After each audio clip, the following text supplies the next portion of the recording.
This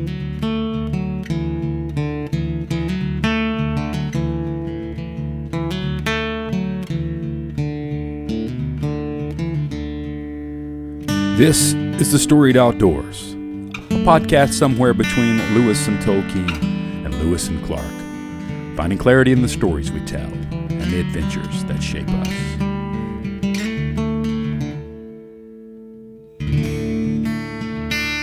Welcome to the Storied Outdoors. My name is Brad Hill, and I'm sitting down with my good friend Brian Gill in Birmingham, and I'm in Mobile, and we are joined today. We're so excited to sit down with Rachel Hagues. Rachel, we've been talking about wanting to have you on the podcast for a while, but it's finally come, and we're excited to sit down with you today. You're a wife, you're a mother, avid road runner, social work professor there at Samford, hearts on the ground practitioner, and a visionary leader whose story stretches from university classrooms to the dusty, hopeful grounds of a boarding school in Tanzania.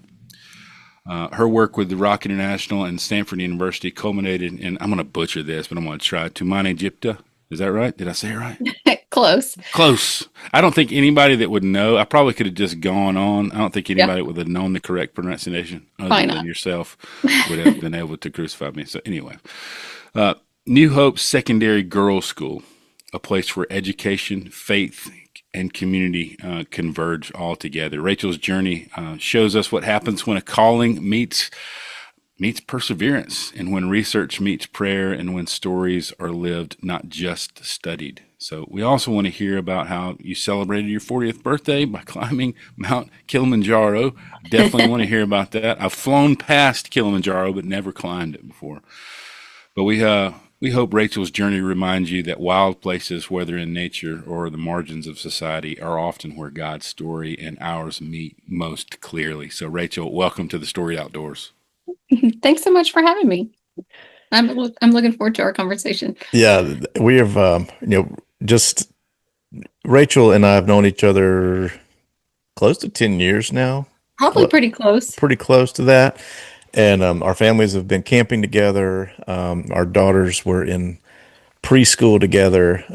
So I've got to know Rachel and her family really well over the last few years. And I've got to say, when we say avid road runner, Rachel's probably the fastest female I know. Wow. And that's saying a lot, because with Sarah running a trail runner, she's not a road runner. Running trails and being in that world, there's not many people faster than Rachel. She is blazing fast. Also, I know several that are faster, but thanks, Brian. They're probably the professional level.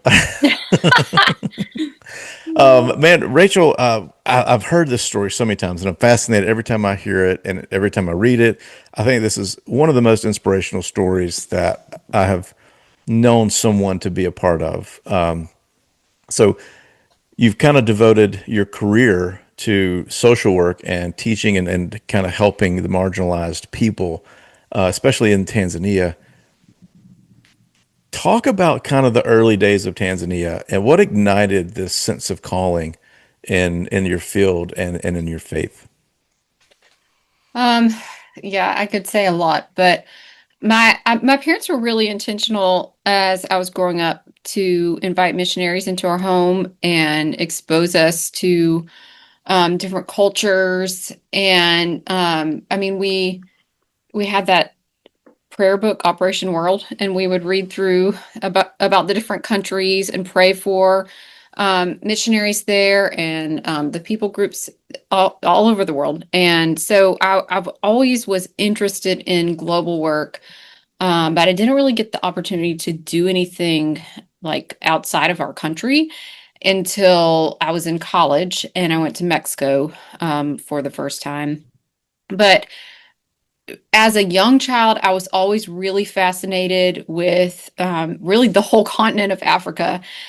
We had several family friends that were missionaries there and would come home on furlough and stay with us or come and visit us, and we would hear their stories and see all the pictures. And I do honestly remember one of my first memories was seeing the Ethiopian famine on TV on the news. And I just remember my heart just being broken for those people, even at a very young age.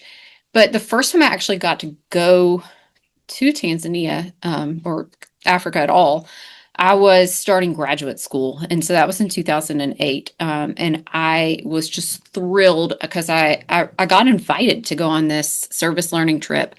And at the time, I was working for the University of Georgia and starting grad school. So I was just doing grad school part time, because UGA was paying for it. So I was working full time and doing grad school part time. And in my capacity as just a staff member, I was invited to go on this service learning trip, because of my background in social work and human development.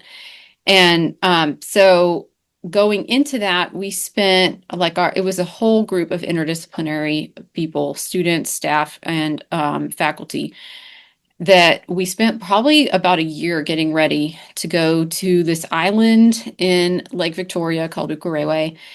And we had three different groups that were going to do kind of three different target projects alongside the community.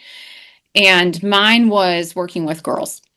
And so we spent about a year just kind of like trying to do some research on the culture. Thankfully, we had a professor in our group. Actually, she was really in charge of the whole team, but who was Tanzanian, and she was employed at UGA. She actually started the Africa Studies Institute at the university. So she grew up in Tanzania, so she really knew the context. So she was a huge resource for us. But so anyway, so I went on this first trip and the university completely paid my way. It was such a gift because I'd tried several times before to go, and I just couldn't swing the cost. And so it was finally like the Lord just gave me this gift of like, you've been wanting to go for so long, and here's this opportunity to go and use some of the education and training that you've had, and your desire to go to this part of the world. Here you go. And so everything was paid for, including my shots. I mean, it was crazy. And so it was really awesome. It was also really hard. It was harder than I thought it would be. Communicating was really hard. A lot of we had translators. I didn't know any Swahili at that point. But yeah, it was a lot harder culturally, and also just feeling like kind of useless at times. If you can't communicate with people, that's half of it. Really, that's all of it. And so we had some translators, but they struggled to speak English. Yet I was still getting to learn about, just being immersed. And truly, it was an immersion. I mean, we were on this island in the middle of the lake. There's like a handful of hotels there, and I can't say that there had been that many white people that had gone to this remote island before our group started going. So it was very much culture shock. It was probably, I can't say it was the first time I felt like a minority, but I really was aware of my minority status and my privilege as well. And so that was tough, but it was really good. And before we actually went on this first trip, before we even left, I wrote a grant and submitted a grant to get to go back. And I found out right before we left that it was going to get funded. So I knew going into my first trip that I was going to get to go back, which was kind of crazy. So over the years of going back, I ended up getting to go back a third time too. So I went 2008, 2009, 2010. I just started getting to know the girls in that community and some of the women that were working with them, and some of the really significant challenges that they were facing.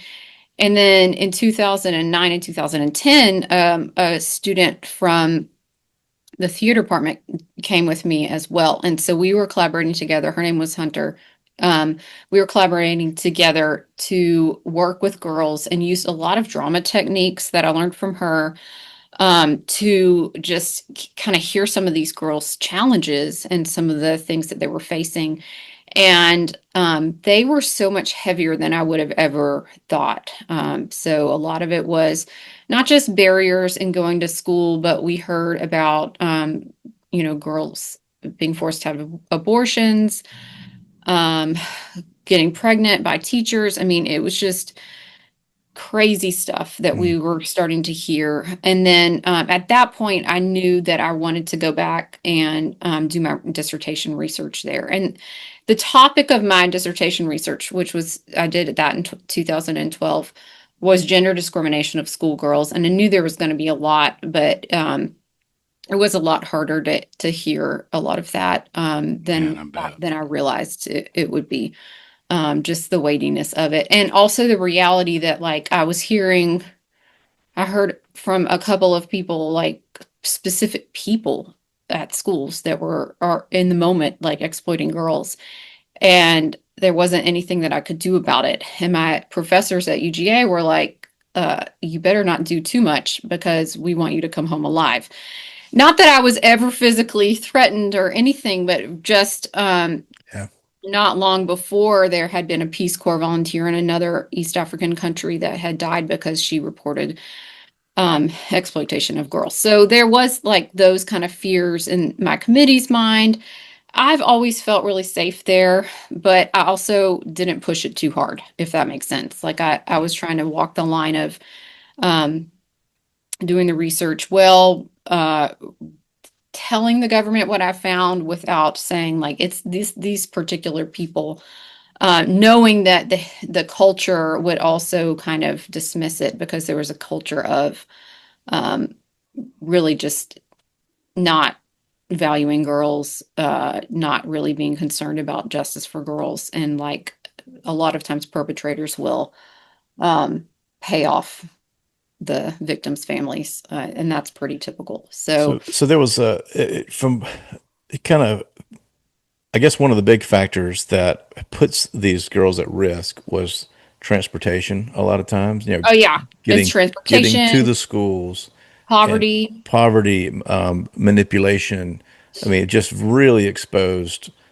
Even trying to go to school and then you know you know want to be sensitive to our little ears on this that Yeah. who might listen, but just and Okay. then Yeah. not unwanted pregnancies, Mm-hmm. and then Oh, it's and common. yeah, and then not being able to go to school because they're pregnant, and so Yeah. it's just this cycle Cycle. that you're observing all of this, and it didn't take Mm-hmm. you long to observe it. Mm-mm. Wow. No. No, and Actually, it's really hard because because it is a culture that hasn't valued women and girls. I mean, that's starting to change, but because that has lasted so long. I mean, if a girl were to get pregnant, she was completely done with school. Like that was mm, it for her. So even if it's not her fault, she was still going to be blamed. And the result is, well, she's not going to finish school, so she's going to start having babies when she's what, maybe 14, and then she's going to be desperate. So it's this cycle where then she's going to be having another baby when she's 15 and another when she's 16, and she's not going to be able to pay for them because it's like then they're all destined to live in poverty. So What were the statistics on the girls who finish school versus those who don't finish to be able to make it out of poverty? I don't have the exact, but I it's mean, it significant. was pretty significant. Like, I mean, when just based on what I've heard you say in the past, I mean, it was Yeah, big, it's a percentage. huge difference. Yeah. So yeah, so then in 2012 I kept hearing from these women that I was talking to that if there was a private boarding school for girls and girls didn't have to walk to school where they're going to be harassed and taken advantage of, and if they could live at the school and the teachers were really hand selected and given extra opportunities for training and were that they were good and solid teachers, that could be a place where girls would actually get a quality education. They would be safe. They wouldn't get pregnant, and then they would for sure finish secondary school. And I loved hearing that, but I just at the time thought like, who's going to start that school? Like that's so impossible. great idea. Like I who's don't know going to pay who's for going to do that? that. Yeah. I love And that for so you. it's crazy. Yeah. I mean, I came home and I was kind of depressed when I came back and I was writing everything up because I'm sitting in all these stories that were pretty heavy. Mm. Um, I spent a lot of time crying and reading the Psalms, praying. And I just felt like the Lord kept prompting me to like go back and see if the community wanted to start a school. And that just felt like so crazy to me. But I talked to my friend Hunter, who had been with me before, and so she was like, if you go, I'll go with you, and we'll see what we can do. And so we did. We went back in 2014. I brought my not even one. I brought my 11-month-old with us, and a Tanzanian friend and my friend Hunter. We all went and met with community members. So my husband and I had lived there for 6 months, so we already knew people pretty well at that point. So I was thankful for that inroad. I was thankful we had gone to a church pretty faithfully while we were there and got to know the pastor of that church. And so that was my first go-to was like, we need to go connect with the church Mm. and see what they, if they want to be involved. And then we also met with a lot of the people who had been had honestly had helped me with my research and brought together this whole committee. And I mean, it was like a no-brainer for them. Most of them were, a lot of them even said like, we've been praying for the ability to start a girls' school and we just haven't been able to do it. So it just felt like, I mean, it's crazy to look back and think of the way the Lord had just orchestrated all of these things to come together. But the church was all in. They had people that could help be like project managers. They had land that they were willing to donate, and we had been praying that if we went forward with a school, that the land could be kind of central to the island, that it would be close to electricity and a good well, and it had those things. Plus, it was even next to a clinic that the church was already running, which was another Wow. added bonus, Yeah. like, oh my goodness, these girls are in the middle of the island. Like, what if they get sick? Well, there's a clinic right next door. So, Awesome. it's just been really amazing. Also hard because like that was 2014 and the school didn't open until 2023.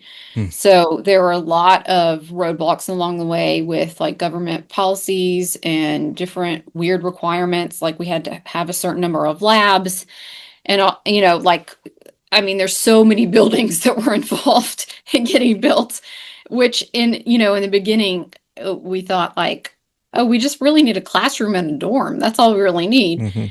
But no, you have to have a classroom, you have to have a dorm, you have to have a classroom to build into, and you have to have a dining hall, and you have to have administrative offices and two science labs, and on and on and on. Like so many things. We just felt like we were going to be building buildings and raising money for that forever. But God is faithful, and it did finally open in 2023.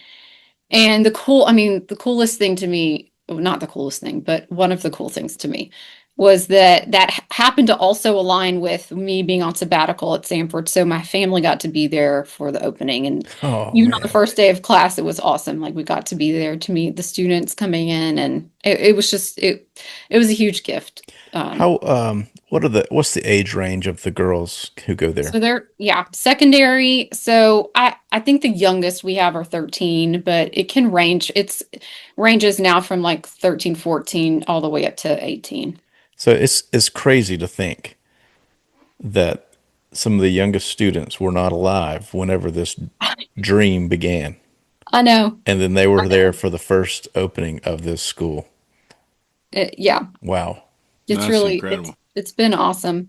And God's been amazing the way he's just supplied everything we've needed. And sometimes it's been like it's felt like, okay, God, like we kind of need it now. And we'll just have like a last minute gift or something that it's been really awesome. We kind of zoomed right past like your upbringing, like the context that you grew up in versus the context that now you're working in. What was Mhm. your background and where you grew up, Rachel? I grew up in Middle Georgia. All right. My parents were believers, and so we were raised in the church, and I mean, we were at church every Sunday and Wednesday. Um, and my parents were very intentional about praying with us, having family devotions. Like they were very faithful, and I'm really grateful for my parents' faith. So I became a believer as a child, Mm. and yeah, I mean, at a young age, I thought I wanted to be a missionary, honestly, because I was so fascinated with overseas work. And Mm-hmm. I feel like the Lord has been kind because I do get to do a lot of overseas stuff and a lot of mission type stuff now. But um, I don't know. I love my job. I love working with students too. So it's been a neat trajectory for me. I never planned to get a PhD, and here I am. I don't know how, but if you had asked me when I was a kid, what do you want to do when you grow up? I probably would have said like, well, depending on which season of life. There was a time when I wanted to be an astronaut, but I think yeah, we all had that yeah, I think stage. we all went through that at some phase, but a good portion of it, I knew I wanted to do some sort of global work. Yeah. So, That's Was there amazing. ever a time in those, gosh, I don't even know what 16 years, I guess, total? Was it maybe more than that? Where you just felt like, man, this is not going to happen. yeah, I mean, I feel like there's a long time frame and slow, steady perseverance. I mean, it has to have seasons of doubt. What was that I've had a like? lot of seasons of doubt. I mean, in 2012, I didn't even think there was going to be a school at all. It wasn't my vision or dream. I was getting those were things I was hearing in the community, but I didn't think it was feasible or possible at all. And so it wasn't till 20, really like end of 2013, I guess, where well, I guess earlier, a little earlier than that. But I started thinking about it more seriously, and I think the Lord was just putting it on my heart. And then, yeah, in 2014, I was like, I don't know, we'll see. But I knew it wasn't something that I would do on my own. Like it didn't need to be something that I just thought needed to happen and I was going to do. Like there had to be significant community buy-in for it to work, and there was, and that's one of the reasons why we moved forward with it. But even during that season, so that was 2014. It opened in 2023. Even during that frame of like that time frame, there were times when I thought like, I don't think we're ever going to open. And a lot of times that was when we'd get a building finished, and then one of the project managers would come back and say, okay, well, now we need to build this. The government said you can't open a school without, a biology lab. It's like a moving finish line, It Yeah. was just like, that's how it felt. That's how it felt. And it was so frustrating because, like, Mhm. if you go to the island, most of the schools don't have all those things. Or if Mhm. they do have them, they don't have roofs or doors or windows or whatever. And so they may have a lab, but it's not really functional. Mhm. And so they're making us have all these other additional things. So that was really frustrating. And it can at times still feel like that. We're in the middle of building another classroom now. well, Um, that's the challenge in working with a government like that as Yeah. well, yeah. right? But honestly, Globally, you can't do it without them Yeah. either. yeah. You gotta appease them if you Mhm. want the end. Yeah. In some ways, I mean, yeah. Yeah, but what's so cool is like so they take these government exams, and private schools have to do them too. And the so Tumaini Jipya they had their first one, so they take them their second year and their fourth year, the girls. Um, This is they're like the structured testing for the students. for the students, Okay, and they okay, have to, like, the whole country, everybody takes them if okay. they're in secondary school. And so our girls took them. I say our girls like they're mine, but they're not mine. The Tumaini GPS students took them last year, and they were like the top performers on the island. They were in the top five of the region. I mean, they're just like, they did Awesome. incredible for their first time Wow. taking these exams. And so I don't know, it's just like okay, it's worth it. All the work has been worth it. They're excelling. And when you see them, they love school. They're so happy. They're thriving. And they're in a Christian context where they're hearing the gospel every day and they're seeing it, the love that comes from knowing the Lord, is shown to them every day by their teachers and their the headmistress and the matron and all the people that are cooking for them and protecting them, all the different things that are happening there. So it's really beautiful to see. Can you talk some about taking, from 2018 to 2024, or even I guess this year maybe you've taken students Oh yeah. From Samford students. Can you talk a little bit about like some of those experiences that they've experienced, because they get to experience this hospitality and this sort of unforgettable moments for them, probably a milestone in their lives to go experience that. Can you talk a little bit about some of those trips and experiences? Yeah, that's one of my favorite things is getting to take students along. So yeah, I think when was the first group? I think it was 2018 was the first group that I took. So every year or we haven't gone every year because obviously we had COVID in there. The But time warp that is COVID. yes. It's a Yeah, black it's hole. looked a little bit different every year because the school wasn't open when I first started taking them. But so we have collaborated with Africa Inland Church for that too. And Africa Inland Church is such an amazing church. They are you can only find them in East Africa, but the in Tanzania, I know the bishop for this diocese, and they're just so humble and really incredible leaders of the church. But the church itself is very focused on people coming to know the Lord, but people also having their lives really being fully redeemed. And so they have a lot of ministries that aim to redeem the whole person. So, like health related ministries, even like farming related ministries, education related ministries, but they have a huge focus on human rights and justice, like biblical justice. And Mm. so, I teach a human rights class and social justice class in the social work program. And I think it's just a really cool connection when I can take students who have taken that class and then they come to this community and are able to collaborate with African Inland Church and see that the work that they're doing and the motivation for them for the African Inland Church is that people would know the Lord and that they would actually see true justice being served in their lives. And so I think the students being able to see what that looks like in the community can be really transformative for them.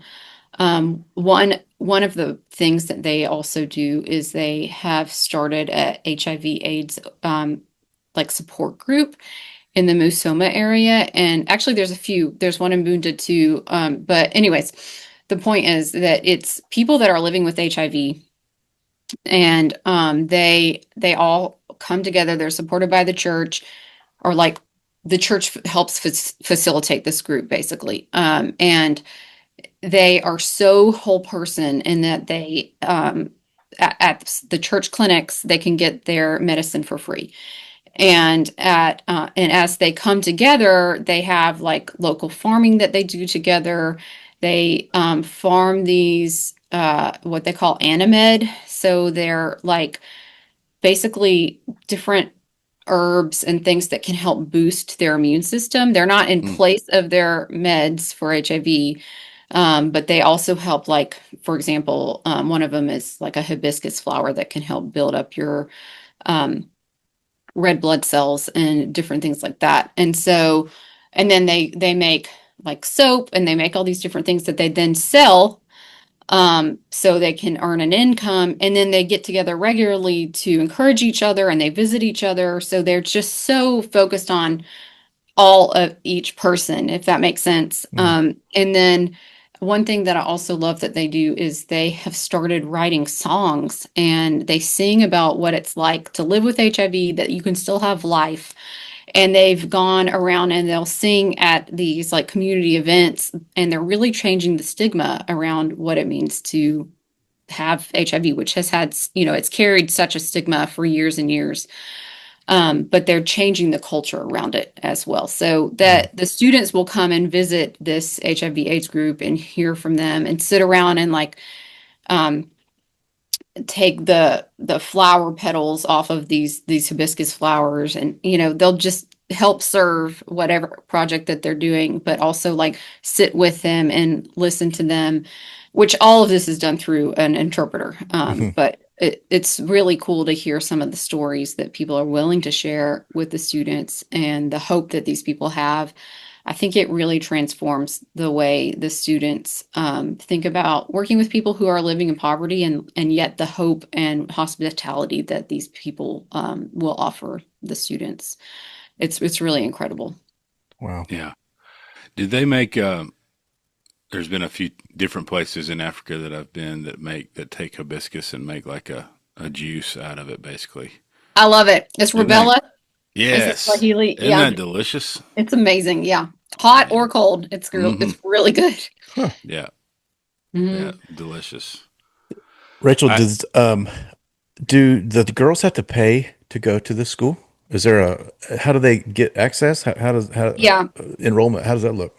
Okay, so they some of them pay, but most of them don't. Hmm. Most of them, that the priority is to reach the girls that wouldn't be able to go to school otherwise, because they wouldn't be able to even just afford like public schools also have like small school fees. Hmm. Private schools are usually more expensive, but the priority is to reach the girls that would somehow be forced out of school. Um, Either because their parents don't prioritize education, or they would need them to work, or they wouldn't be able to afford school fees or whatever. So the staff at the school actually does home visits to make sure that the girls kind of meet these thresholds, or don't basically don't meet these thresholds. They don't. Either they're coming from what they call most vulnerable families because they either don't have two parents, or they may be living with grandparents. Um, or they are living in significant poverty. They're only eating maybe one or two meals a day. They're not getting three meals a day. So most of the girls come from that background. Some of them have um, a little more privilege, and the ones that do will pay a fee. The ones that are they're scholarshiped, basically the ones that don't pay, and they still will oftentimes bring like a bag of rice, or they'll contribute in different ways because we want to see them contributing. But Yeah, they get ownership that way. yeah, exactly. Yeah. So that's kind of the way we handle it. But they're mostly externally sponsored by like Americans. Well, that's what I was wondering next is the scholarships come from support that you've raised and through your church. Yeah. Yeah. Most of them, um, I'd say the majority of the scholarships are being provided by people that I know that go to my church, or yeah, I'd say probably about 70% different, just yeah, those kinds of people that I've just asked, can What you is do a scholarship? It's $50 a month. $50 a month allows the Mhm. girl to go to school for, you know, Yep. and that covers everything? That covers her food, her like uniform and other like kind of clothing that she would need. Like there's like a tracksuit they get to wear on Fridays or on competition days or different things like that. Shoes, other books and things like that. There are definitely other expenses that doesn't cover, but that covers the main expense that a girl would have. Wow. That's cool. That's Mhm. really, It's like $600 a year. yeah. I mean, that's not a lot that can help transform someone's life. Yep. Wow. Yeah. Yeah. For those that are listening, we've kind of brushed past it, but for those that are listening that don't know, like geographically where Tanzania is, Yeah. can we talk a little bit, just briefly about like give context to like locationally and geographically where Tanzania is? Yeah. So East Africa, just under the equator, hits Lake Victoria on the north. So Tanzania actually owns part of it. Like Victoria like that would be considered part of Tanzania. The island where we go, where the school is in Lake Victoria. So when Incredible. we What go does that through. look like? It looks like an ocean. It's huge. Um, it's really big.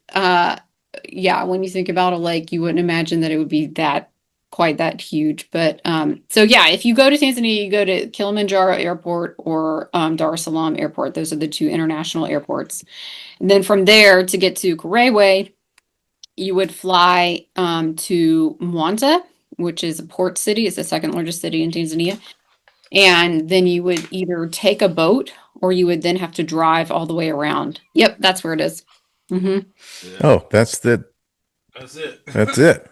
Yeah. And it doesn't look that big when you look at the map like that, but I mean, the lake is huge. Like the boat ride, they have a speedboat now, but when Oh, I cool. first started going, it was easily a 3 or 4 hour boat ride from Wanza Whoa. to the lake. I mean, to Wow. the island. Yeah. Is there a So fishing community on that island or anything? it's a huge fishing community. And actually, that's part of the reason there's exploitation of girls is because, which sounds kind of weird, but because fishermen have fast cash. And so they can then use that cash to buy whatever services they want. Mm. Hmm. Yeah. Interesting. Or manipulate, because I would say if you're underage, you're not Yeah. It's really. not a service, it's a Yeah. manipulation. Yeah. Yeah, for sure. What is Man, incredible. I'd love to go see it. Oh, it's beautiful. Does that also fall into like Victoria Falls and Lake Victoria are all part of each other? Is that I right? think Victoria Falls it's that part's not part of Tanzania, that Victoria Falls is That's not. Zambia, right? I think so. Yeah. But Tanzania does have, Kilimanjaro, which is also a beautiful and amazing to see. So it has Kilimanjaro. It's got the Serengeti National Park, which is a huge national park with all the beautiful animals, and Zanzibar, which is off the coast of Tanzania in the Indian Ocean. Absolutely beautiful. I mean, it's one of the most beautiful. Tanzania as a country has so many beautiful spots. It's just a Mm, gorgeous place. that's Worth amazing. worth the visit. Yeah, when I was in college, I worked for World Changers, and I got to go to Kenya and Oh spend yeah, some time in Nairobi. So not that's actually very close. similar neighborhood. Yeah. Yeah, I mean, you could go, Nairobi's closer than some of the southern Tanzanian cities to where we are. Incredible. Mhm. what did the process of raising funds for all of these buildings and all of these services look like? I mean, that feels like a monumental task. Yeah, yes. And when I think about it now, I like looking back, I am so glad that God didn't show me at the beginning how hard that was going to be, because I may not have done it. But yeah, it's been like, I mean, it started when I was still living in Athens and we went Mm. to a house church. So, it's not like there were a ton of people to ask for money from. Hmm. But we did like small little fundraisers here and there. And it helps if you're doing fundraisers to do it on like a game day when you can like sell hot dogs to a bunch of people that have had too much to drink because they'll give you like $20 for a hot dog. Keep So the change. yeah, we raised a lot of money for like the first classroom like that. Um, so yeah, my church in Athens was really bought in. So some of the people that are now providing scholarships for girls or giving regularly were from my local church in Athens. And then there's just been a lot of other individuals that have been willing to. I mean, we've just gotten some, like we got one anonymous gift of $30,000. How far does that go in Um, building a building? 30,000. Yeah, like I want to say, so our least expensive building was like a row of like a small bathroom, like an outdoor kind of latrines. So That was 11,000, I think. And then our more expensive buildings have been, well, we just recently built teachers housing. So 4 houses that were connected, predominantly for our female teachers so that they didn't have to like walk home, Yeah. Yeah. which could be a problem for them. But also because culturally in Tanzania at secondary school, a lot of times there are houses for the teachers.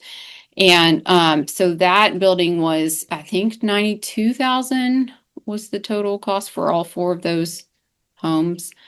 But the science labs may have been more. I mean, it's easily been like probably at this point close to 7,500, not quite $1 million. Yeah. Wow. Yeah, like 30,000. That goes a fair amount of way to yeah, accomplishing some serious goals. right. That's Yeah, amazing. we had a $40,000 gift. We've had a 30,000, and I think we had a 50,000. Those were our big chunks of gifts. This year, my church here in Birmingham, the VBS raised 28,000. Yeah, Wow. come on. Yeah, in A 4 lot of days, the pennies. That's kids a lot of raised that pennies. much money to buy a school bus, like a That's minibus, which that's is cool. amazing. Like we didn't have one. We didn't have a vehicle. Um, so it was like a disaster trying to get everybody to school on time. Yeah. Gosh, I So bet. Or tell like, me, so I'm thinking about the government side of this thing. That's probably a pretty good plus to have that kind of an influx of money into the country in some I way. would think so. I mean, yeah, I mean, that feels like an incentive for them to support what you do. Yeah.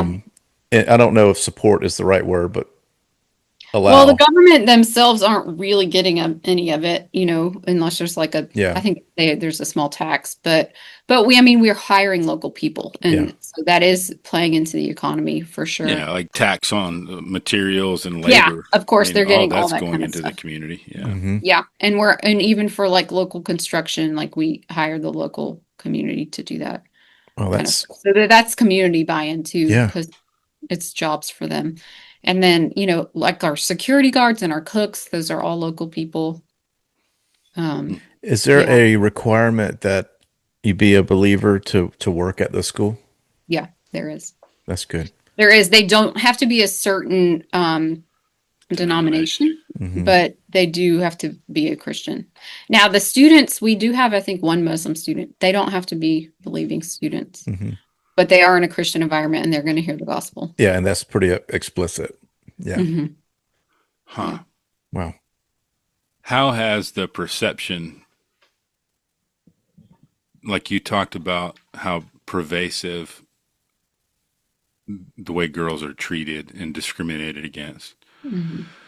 How has that changed now that the school's been going? Has it changed at all? Has the school been part of like shifting some of that mindset? I don't know how much it's changed at this point. I think it has. It's definitely changed for the girls that are there. Sure. They see themselves as valuable Mm. because they're hearing that they are every day by their teachers and their matron, and they're treated that way.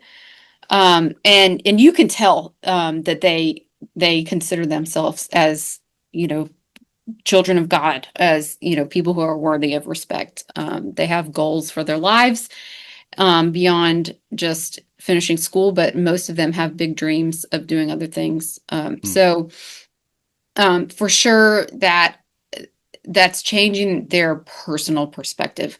What I think is going to be really telling is like in 10 years when these girls have gone on to do different things and they're not living on the island, they've moved off and done different, they're all throughout the country doing different things. I think Hmm. that's where you're going to see more culture change. And Mm. I'm really eager to see what happens then. Well, how beautiful would it be if some of those girls came back and taught there? You Oh know, my gosh, yeah. I would love it. that would What be is amazing. what's Hmm. the educational curriculum that you guys like? What does that look like? Is that something We that we you guys actually are have to writing? use what the government gives Okay. us.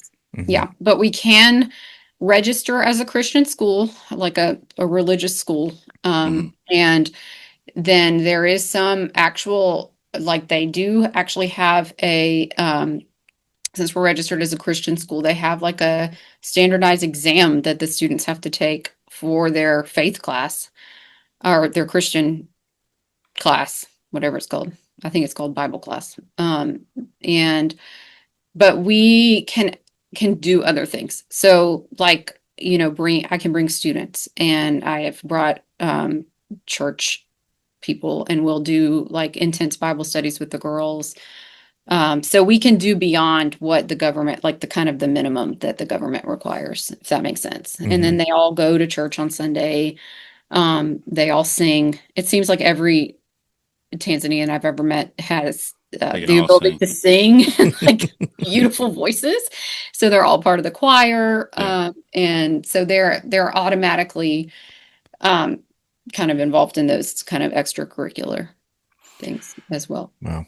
We talked about in the intro of, and Brian bragged on the speed with which you can run, but being a runner and doing endurance racing, what part has that played in equipping you for this kind of a work in Tanzania?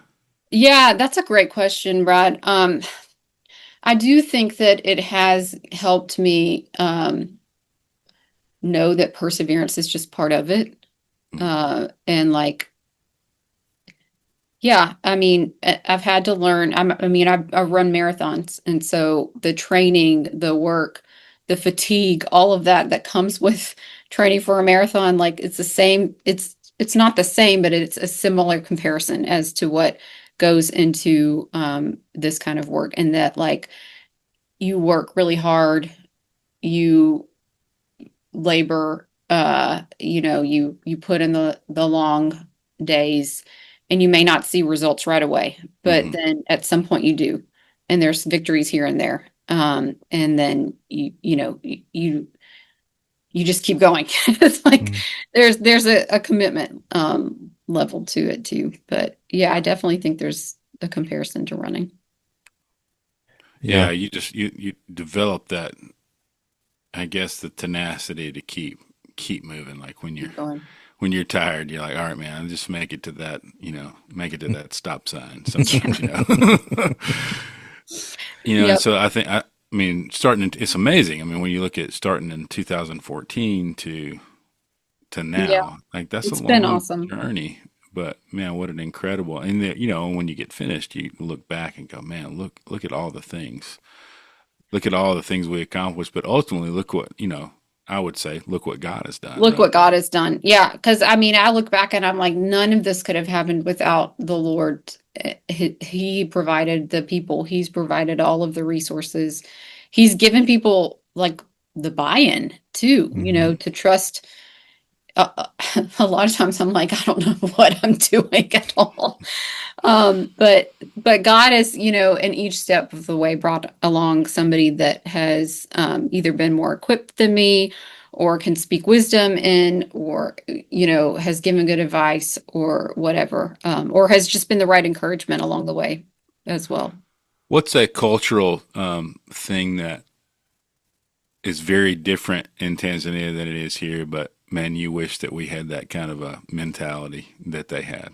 Oh, I would say hospitality. Mm. I mean, there's definitely hospitable people in the States, but there's something about the hospitality in Tanzania, that when people, like when they invite you into their home, they're going to give you the nicest seat, the best, like the food that they have, and it's going to be the best food that they have. They're going to have labored over it for a long time. They're just so giving. And there's never like okay, what time is it? I got to get to my next thing. They're fully present with you. Mm-hmm. Mm. And I Mm-hmm. I I miss that when I come home.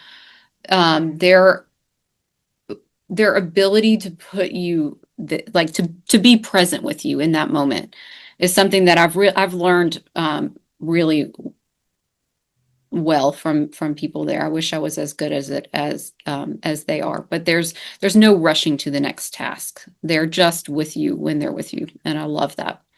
Yeah, That's I, beautiful. I've I have often found that like our mentality of like punctuality and showing up on time and all that really clashes in the rest of the world, with the exception of maybe Germany, Yes. Yes, that's so true. they're very Punchstein, they're very punctual, but everywhere else, it's like, there's such a relaxed pace of life, Yes. and I It's can really imagine, nice. not only is it African time, it's also island African time, I would imagine. Yes, You're on an island in Lake Victoria, so I'm sure they're pretty relaxed there. So they are. I Yep. love that. It's really great. We mentioned at the end of the introduction of you a celebratory adventure on your 40th birthday. We can't not talk about climbing Mount Kilimanjaro. So let's get into that story. And So hey, before you do that, Rachel, I feel like Brad. We talk about what is your go-to around a campfire. I feel like I heard this for the first time around an actual come on, campfire. Uh, come I can't on. remember if it was spring break or if it was the previous fall break or what. We've been camping with the Hagues several That's times. amazing. So hearing this around a campfire, it's just it was There's legit. even more ambiance and Yeah, richness to the story. yeah. So imagine Okay. yourself around that same campfire, Rachel. Yeah. Okay. So it was 2023. I was on sabbatical. The school's open. It's like March. It's around my birthday. And actually, I had a student that was in Tanzania with us too. And she wasn't with us in the same city, but she would meet up with us quite a lot. She was working with the African Inland Church in a different city. And so she decided, like on the front end, before she went, that while she was there, she was going to climb Kilimanjaro. Okay, that seems like a decision made well in advance. Well in advance. She did. Yeah. You don't do that on a whim. You know what? You would think not that maybe you wouldn't do that on a whim. So she goes and she's sending me all these beautiful pictures from Kilimanjaro. And it's like, midway through my sabbatical, I'm about to turn 40 and I've been trying to get this research off the ground and I'm bogged down with the government research approval process. And so she sends me all these pictures and I'm like, you know what? I want to climb Kili. I think I want to do that for my 40th. So I tell my husband, How was that I want to received right climb away? Kilimanjaro. I'm not making any progress on this research. How about I go and do that? And he's like, okay, well, if you can get it all worked out, go for it. That's so Greg. Greg's So so even keel, and I could say, yeah, that sounds okay. Yeah. Okay, cool. it's literally Friday. I contact the same guy that my student had like used for this. He's like a And guide or an outfitter or something.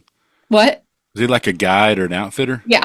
Uh-huh. Okay. Is actually in the beginning stages of starting a company. At that point, he's in the beginning stages of starting a company that would lead these kinds of treks. So I'm Awesome. texting him on a Friday and I'm saying, I want to climb Kili. And I was like, and kind of soon. And he's like, okay, here's some dates. I Is was this like, something you next train week. for? Like, it feels like something you would train for. You would think. You would think. Okay. Yeah. I'm not crazy in thinking that. So it's Friday. I buy a ticket to fly out on Sunday. Like, 2 days later. I fly to Kilimanjaro Airport, and literally on the flight, I'm hearing like, "Oh, we're passing Kilimanjaro. It's 19,000 feet," and we're like, even with it, Look out the window, and there's the mountain, and I'll see you later. I'm like, "Oh, what did I just sign myself up for?" And like literally, I'm starting the hike the next day. Like, so the Friday, I decide I'm going to climb this thing. This is the best time. I'm here. I don't. It's not like I have to pay for a ticket to fly internationally. I'm already here. Yeah. Why not? Why not? So yeah. So Sunday I fly over. Monday I start climbing at noon. It's like right around noon, and it's amazing. Like you climb up. The first day or two, really the first 2 days weren't really that hard. Because they don't want you to go super fast because you're acclimating to the altitude. Also, I think it's fair to say, like, you are a runner. It's not like, Yeah. like Yeah. you're in great shape, I would imagine. or I pretty mean, decent, above average. Let's say above average, well above average shape. So I was still running in Tanzania. It's not like I okay, took time off from running or anything like okay. that. So, It's not like I'm a in good couch shape. to Killy program. I hadn't seen that plan yet, Brian. It was no Couch. couch to killy. It was like, so I'm already running at about 4,000 feet pretty much every day. Okay, that Um, makes a little more sense. It's not quite yeah, as it's not as insane crazy. No. insane as I thought it was. It's still a little crazy. It's still crazy. Yeah, it was a little crazy, but Yeah. it was amazing. It was definitely harder than any of my marathons Oh, because of the summit night.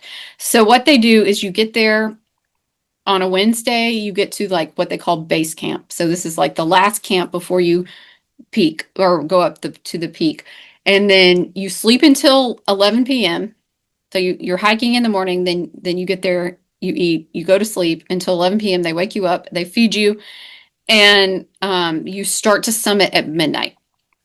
So you're climbing the last craziest, most difficult part in the dark with a headlamp. And you've got your guides, which is great.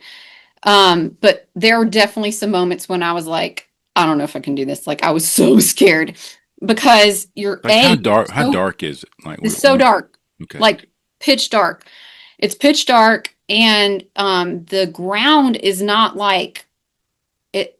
It's like they call it snow. It's not really snow yet. There is snow at the top, but it's like the tiny little bitty pieces of gravel that slide. So Mm. you're kind of sliding the whole way. And Oh then the man. worst part is I'm supposed to have these poles. All of my gear I like borrowed from this guy that is my guide. Like so I'm not even wearing any of my clothes except for like I think my pants are mine. But I'm still have clothes on top of my pants. So I'm wearing like three coats and I have these poles that I haven't needed the rest of the hike, and I open them up and they don't work. So they're broken. Oh no. Broken poles. Yeah. And Like the so trekking poles? they're trek poles, yeah. And Oh, they don't like extend. There's oh, something wrong with the extending thing. Oh So no. I'm terrified at this point. But the cool thing is you get up there and the idea of you summiting in the night. I think there's probably two things involved. One is probably that you don't see how high you really are. Yeah, I was thinking that I had to factor that in. Yeah. But the other is, and what they tell you is, it's so you can see the sunrise from the top, Mm. which is amazing. I mean, they tell you you can from the top, you can see South Africa and you can see Egypt. I What? can't really say it's not like they actually have signs on the ground like this is South Africa and this is Egypt. Welcome But you to see Egypt. so far. It's incredible. And then, I mean, well, the other yeah. I mean, thing, it stands alone, right? I mean, when you look at the landscape of Africa, like Kilimanjaro just pokes out up, and it's just like there's nothing taller than it, it's massive. and so there's nothing to. It's not like I've been to Nepal. It's there's around Everest. There are other mountains that are over 20,000 feet. There are lots of Right. mountains It's in just killing. but Yeah. it's just Kilimanjaro all by itself, like this It's lone amazing. sentinel standing up in the middle of Mm. the Serengeti, and so Oh there's yeah. nothing to obstruct your view. So yeah, It's I bet you beautiful. can see that far. That's incredible. It's really incredible. And the other cool thing is it is literally the only place where there's like snow at the equator. So there's Mm. like you go up to the top and there's like glaciers up there. I mean, and you're Wow, going through snow and yet you're right at the equator. It's crazy awesome. It's Wow. and real mind-boggling and then just absolutely beautiful. wow. How long did it take start to finish? Okay, so I started a Monday at like noon-ish or 1, and I finished by Friday at like noon or 1, something like that. So Monday you started, Wednesday you summit. Yeah, Wednesday you start the summit and at night and finish like Thursday morning. So Oh it's way wow, harder they make you go really slow going up and Yeah. then coming down you go a lot more quick. Wow. wow. So is it like you go up, you hang out for a little while, You acclimate, go up, rest? it's freezing. So they won't let you stay up there too long. I mean, like I had like windburn all over my face. My nose is like pouring. I was so cold. And so I think we were up there for maybe like 40 minutes or something like that. And then Take some you come down. pictures. So yeah, take lots of pictures, Yeah. like see Can you everything. share some of those with us? Oh yeah, I'd love to. Yeah. Yeah, for when we post the show Yeah. on like our socials and stuff, Yeah, I can and do we'll that. have a website. We'll have a website page on our website too that we'd love to share some of the pictures from the school and so that Yeah. people can see visually what we've Okay. talked about. That'd be Rachel, awesome. Yeah, I have some great pictures too. when you're up there, I mean, Yeah. whenever we stand in front of something or on something that's just awe-inspiring, what's going through your mind?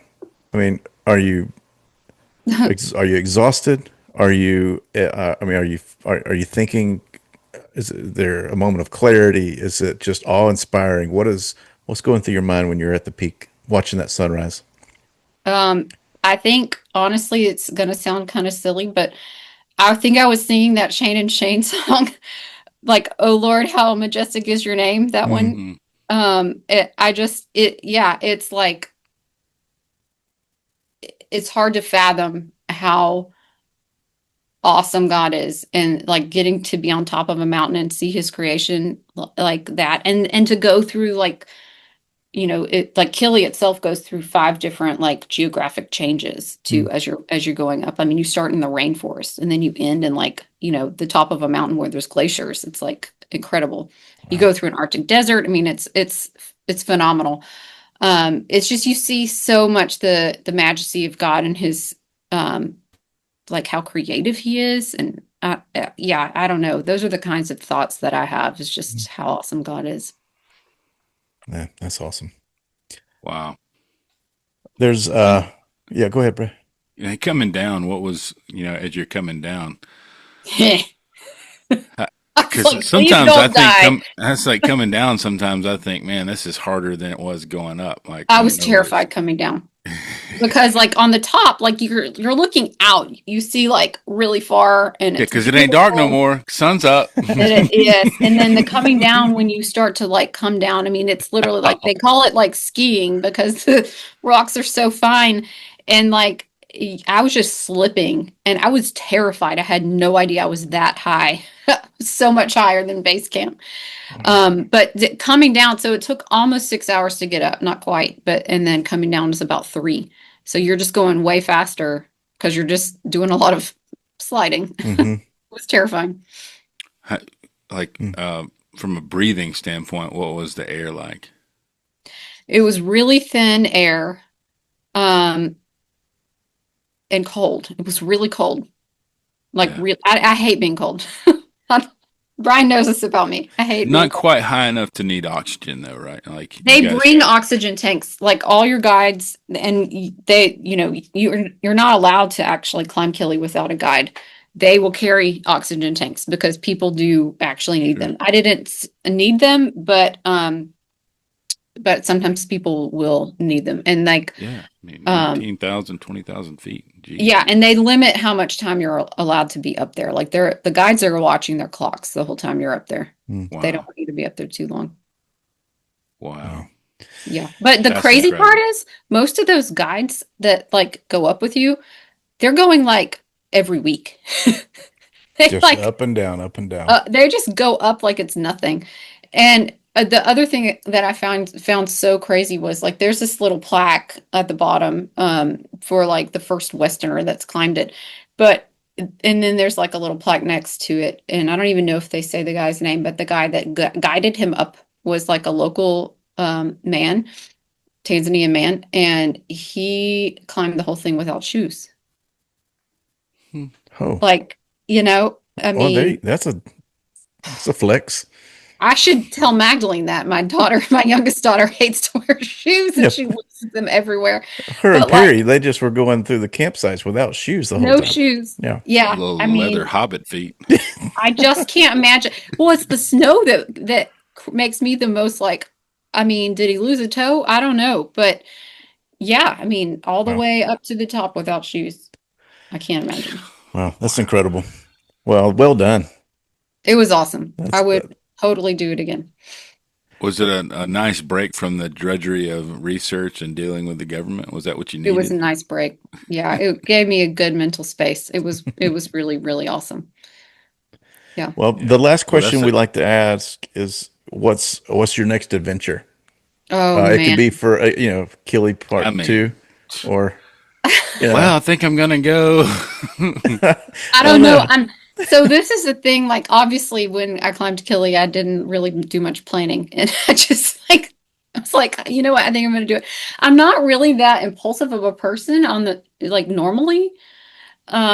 But uh yeah, I don't know. Sometimes I do just jump into these crazy things. Like we also went another thing we did on that um in 2023 at the end of our time was we went to Kilimanjaro and not Kilimanjaro, but Zanzibar, and we went snorkeling, which was also like, instead of going up, we went down. It was also one of the coolest things I've ever done in my life. So like seeing all the tropical fish. So I'd like to do something like that again. Like see, I don't know. I don't want to do scuba diving. I'm not brave Yeah. enough to like go that deep. But that was amazing, like the snorkeling. I'd love to do that again. But I don't have anything in my plans at the moment. Anything new with the school?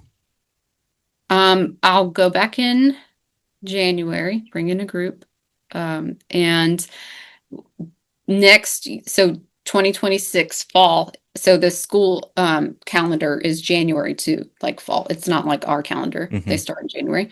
So we'll have our first graduating class. Yeah, Um, in the fall, Oh, awesome. Mhm. Of 26. 2026. Yeah. Yeah. Well, So that's hopefully a big exciting. party. That's amazing. I Well, know. I'm so excited for those girls. how can people donate or give to your cause? So all our funding goes through Rock International, which is a small nonprofit. So you can get a tax deduction for any kind of donation. And it 100% of the funds goes straight to the school. And so I can send you the link if you want to post it. Yeah. Yeah, we'd love to It's put just that a in the show notes. Yeah, it's just a small nonprofit that they really only fund projects, and they want to fund projects that are making a difference for the gospel and have a lot of like community like buy-in. So they don't take an overhead cut or anything either. So 100% of the funds goes straight to the project. Well, So That's yeah, I cool. can And then send you that. what about somebody that heard us talk about sponsoring a kid? How does that person say, I want to sponsor a girl for her school year or her It will be the education? same link, and all they have to do is write in the notes, like, I want this to go towards a sponsorship. Okay. Okay. Yeah, but I will say right now, we won't need sponsorships again until January, but we still do need some funds. So, like, okay. any gifts given, between now and then, we would just use for overhead. There's just always a random thing, and like, there's still some startup costs that we have each year as we add new people. Yeah. So, Well, yeah. you're doing great What work, an Rachel. incredible work. Yeah, that's Thankful amazing. that you're a part of the Samford community and also just part of being friends with our family. Me too. Thanks, y'all.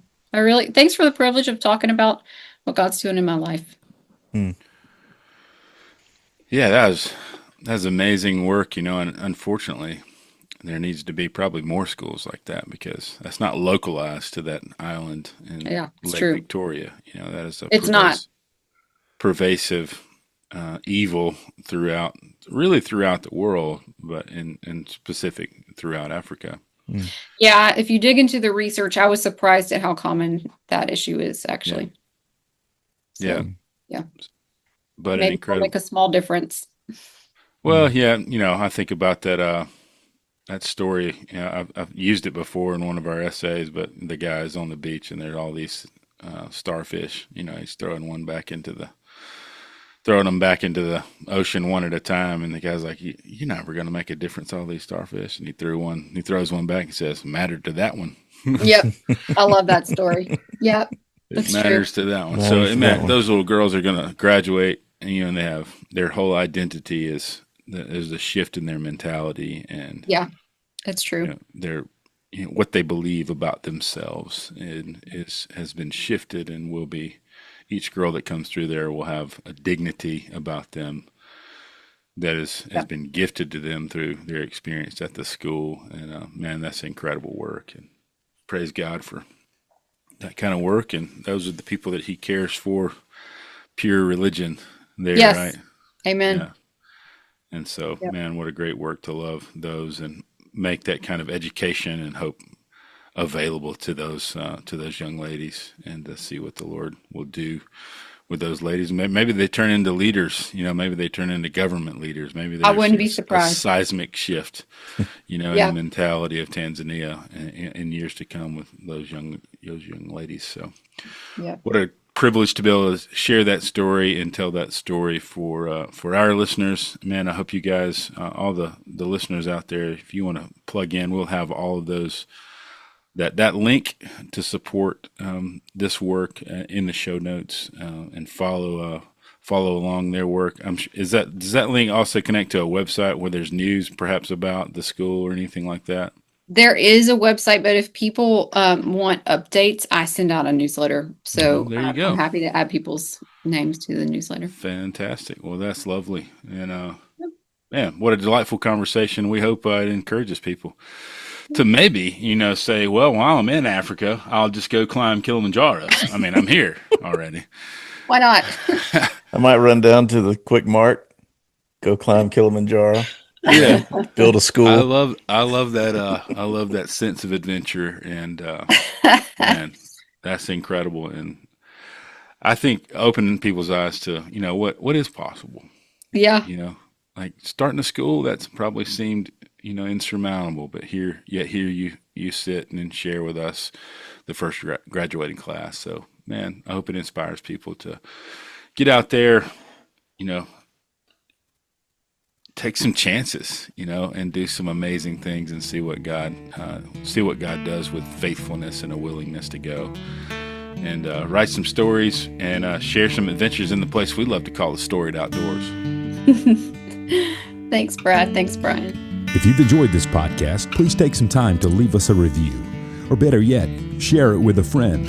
We hope these stories encourage you to write your own stories and share your own adventures in the Storied Outdoors.